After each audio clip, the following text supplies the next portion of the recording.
Hello, today we are going to be discussing about our microprocessors and microcontrollers project, which is our semi-automatic multi-sensor based fail-safe national early warning network using our STM32. So, this project is mainly consisting of multiple sensors which give us alerts based on how the situation is. Firstly, this is our HC05, which is a Bluetooth module, which is used to connect nearby phones and tell people around them what the activity is going on. Next up is our DHT11, which is the surface temperature and humidity sensor, which will give us alerts if there's been an unusual rise of temperature or humidity nearby. And then this over here is the rose color chip is our BMP280, which detects atmospheric pressure, temperature and altitude, which also alerts people depending on how the circumstances are. Then this white sensor is our PIR sensor, which detects unusual motions. For example, if anyone is standing nearby, this green light over here blinks, and if anyone isn't here, then the light just stays turned off.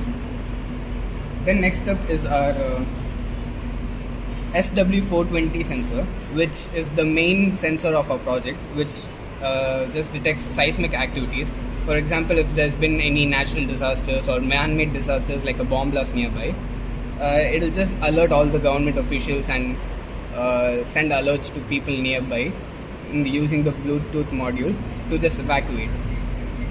Then comes our main heart of the project, which is a microcontroller, which we are using is the STM32 F103C86. This STM32 integrates all the sensors and reads values.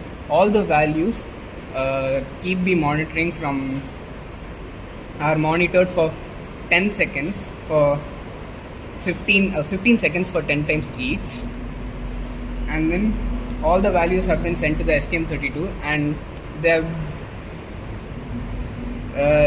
the code has been implemented using the USB to TTL converter. This is the code over here. We can have variable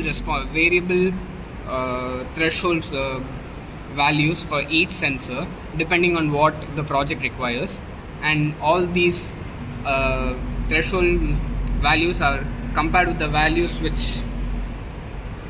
which are detected using the sensor.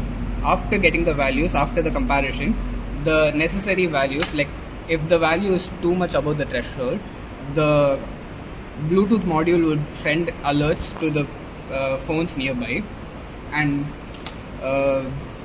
this is the immediate response button. So if the values have been confirmed, you can just click it to send messages immediately instead of waiting for 60 seconds. And then this is the reset button. If it's a false alarm, then you can just reset the button so that the message doesn't go to the higher officials. And let's see an example over here. Okay. Now that I've clicked the button, the immediate response has been shown in the app, where seismic activity has been detected and all the sensors which have been greater than the threshold value will be seen over here. And if the reset button isn't clicked on time, then a government alert will be sent to everyone nearby, and the higher officials would be notified of the disaster that's been occurring. That's all the project is. Thank you very much for watching.